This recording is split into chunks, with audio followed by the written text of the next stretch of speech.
Hi, Goddess of Love here again. Kamusta kayo dyan, mga goddess ko? So, anong meron sa inyo right now, no, mga goddess? So, yeah, another reading na naman tayo for the Earth signs, Taurus, Virgo, and Capricorn. So, kamusta ang ating mga Earth signs right now dyan, no? So, anong meron sa inyo ngayon, no? So, tignan natin anong sitwasyon ninyo, ng iyong person, and of course, anong message or advice for you ng iyong inner self and of course ni universe, no? So let's see anong sitwasyon meron kayo ng iyong person right now, earth signs, no? Taurus, Virgo, and Capricorn. So kuha tayo dito ng 3 cards for you, earth signs, para sa sitwasyon ng iyong person, no? Ninyo, ng person mo, no? Kung sino man ito, in separation man or hindi, right? No? So tignan natin anong merong sitwasyon sa inyong dalawa ng iyong person. So, ano kaya ito? So, meron dito, immature, so what, no? So, maybe, both of you or one of you, no? Ikaw o yung person mo is immature, no? But then, kumbaga, or yun nga, may mga immaturities sa inyong relationship, no? But then, parang hindi niyo naman pinapansin yung mga immaturities na yun, no? So, maybe ay sanay na kayo sa mga ganong attitude nyo, no? Both of you, no? So, tignan pa natin what else. So, yan, no? Meron dito, I like hooking up multiple partners, no? So, maybe, I don't know, no? Kung sino ito sa inyong dalawa ng person mo, no? Maybe this is happening right now, no? For some of you, merong mga na-discover dito, no, sa inyong relationship na may nag-hooking up, no, may mga third parties, no, multiple people are involved, no, with this connection, no, so kaya napaka-immature pala, no, because someone is playing, no, for some of you. And then what is this? So, but then sinasabi niya siguro nagkaroon na ng confrontation dito, no? But then kung sino man itong person na nagloloko sa inyong relationship, earth sign, no? Sinasabi niya pa is hindi naman daw siya attracted doon sa mga tao na yon, no? Kung sino man yung mga nagiging third parties, no? Maybe nga dahil nga naglalaro pa itong person na to because he or she is immature, no? And then wala siyang pakialam kung immature siya, no?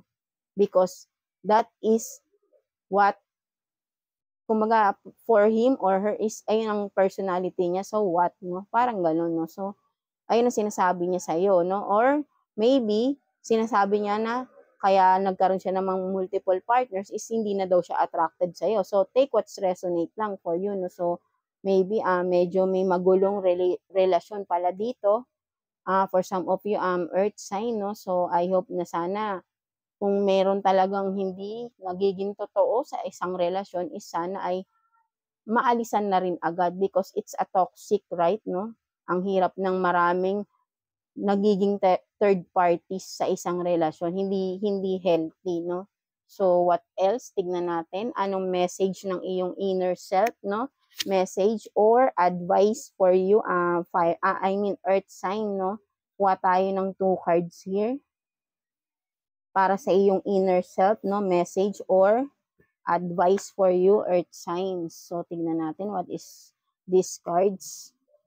So, you have this compassion, no? So, yeah, sinasabi ng iyong inner self, earth sign, no? So, you have this compassionate, no? You are compassionate even sa animals, no? For some of you, no? So, kumbaga, parang ikaw is a childlike, innocent like, no? So, for some of you, kaya siguro, naloloko kayo ng mga tao, no? For some of you, masyado kayong mapagmahal, masyado kayong yung ma-care, 'di ba? Sa kahit nga kahit sino, animals, tao, no? For some of you, masyado kayong yun nga, yung malaki yung pagmamahal niyo, malaki yung maalaga kayo, no? Sa sobrang niyo, kumbaga, pure-hearted, nasasamantala kayo, no? So, kumbaga, pwedeng hindi naman masama ang maging ganun, no? But then, learn to have healthy boundaries, no? For some of you, para hindi kayo nasasamantala ng mga tao. And then, what else? You have this trust, no? So, yeah, for some of you, sabi ng iyong inner self, trust the process, no? Whatever na, kung ano man tong mga, baka may mga projects kayo, may mga ginagawa kayo, something like that, na matagal ng panahon at parang feeling nyo wala pa ring resulta. Sabi ng inner self mo, huwag kang sumuko, trust the process. Kung makikita mo, this is a butterfly, no? Ito yung transition ng butterfly, right? No? From cocoon, no? To a beautiful butterfly. It takes time talaga para maging maganda ang isang result ng isang project. Something like that, no? Kung ano man itong pinagdadaanan mo, ano man itong mga inuumpisahan mo or uumpisahan mo, yes, it will take time, but then maganda ang magiging result, no? For some of you. Ito yung sinasabi ng iyong inner self, earth sign, no? So, yeah. So, maganda naman. And what else, no? So, tignan naman natin anong message for you ng ating universe, no? Ni God for you, earth signs, no? Taurus, Virgo, and Capricorn, no? So, wait lang. May na card. So, ano kaya ang message or advice for you, earth signs, ni universe o ni God for you, no? So, tignan natin. Kuha rin tayo dito ng 2 cards for you, earth signs. 2 cards. Kuha tayo. For the messages or advice, no?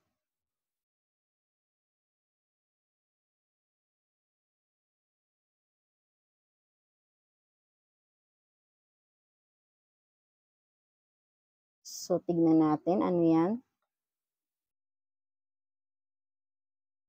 So, you have lifting the veil, questioning everything, anything unaligned must go. So, yan, no? For some of you, yun nga, maybe ito yung may kinalaman dun sa relationship na toxic na, no?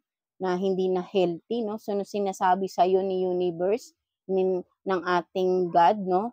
Na kung hindi na nagsaserve sa'yo ng mabuti, must go, no? Time to let go and open a new chapter ng iyong buhay. Something like that, no? So, kung ano yung mga hindi na magandang nangyayari sa buhay mo, hindi na magandang mga connection sa buhay mo, sa relationship man, 'di ba? Friendship man, is i-cut off mo na para mag-step forward ka na sa bagong beginning, right? Kasi ibig sabihin nun, hindi na yun para sa'yo.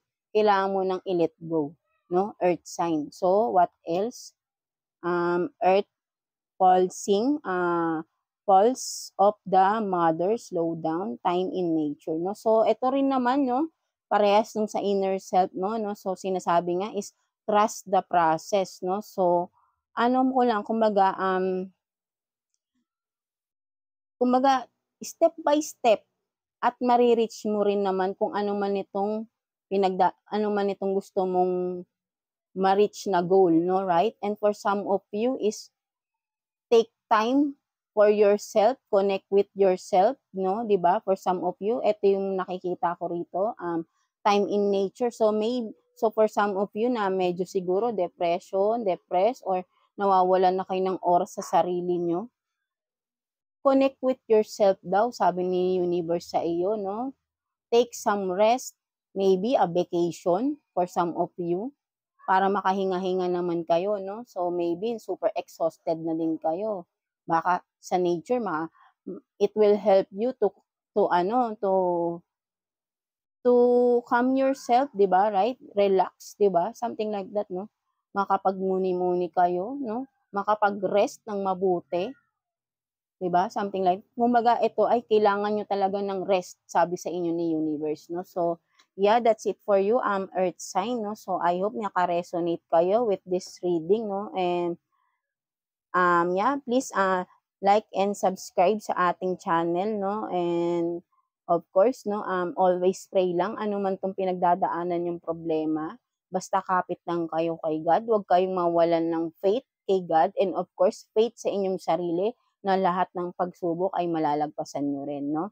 It will take a time, yes, wala namang instant, kung ano man itong mga ginagawa nyo, whatever goals in life, whatever problems in life, hindi yan instant masosolve, hindi yan instant mangyayari. It will take time. So, trust in the process, no? 'Di ba? Huwag tayong magmamadali, Earth signs. So, yeah, that's it for you, Earth signs. So, thank you for watching, Earth signs, no? So, yeah, again, thank you, Earth signs.